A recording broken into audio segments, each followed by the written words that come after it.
40 কদম কেন, 40 ঘন্টা পরে যদি টিস্যু পেপার ফেলে দেয় তাহলে মনে হবে পেশাব আসলো। কেন? এটা এখন অসা শয়তানের কুমন্ত্রণা হয়ে গেছে।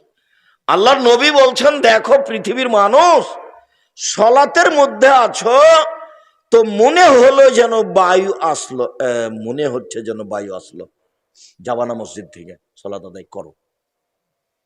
ওটা শয়তান করেছে। যতক্ষণ পর্যন্ত স্পষ্ট শব্দ না পাচ্ছ বায়ুর, যতক্ষণ পর্যন্ত গন্ধ না পাচ্ছ, ততক্ষণ পর্যন্ত বের হওয়া না। শয়তানকে বলবেন, যাক আমার বায়ু এসে নষ্ট হয়ে যাক অজু, তবু আমি যাব না।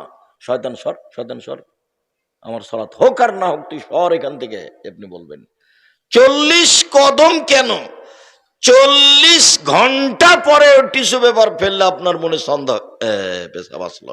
অতএব পেশাব পায়খানার পরে পানি দিয়ে পবিত্রতা অর্জন করে সুন্দর করে অজু শেষে একটু পানি লজ্জাস্থান সামনাসামনি কাপড়ের উপরে ছিটিয়ে দিবেন।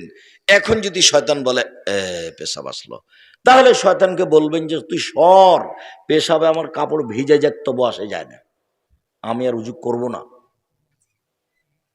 নইলে শয়তান আপনাকে সালাত আদায় করতেই দিবে না, ওইটা দিয়ে আপনাকে সারাদিন ঘুরিয়ে নিয়ে বেড়াবে।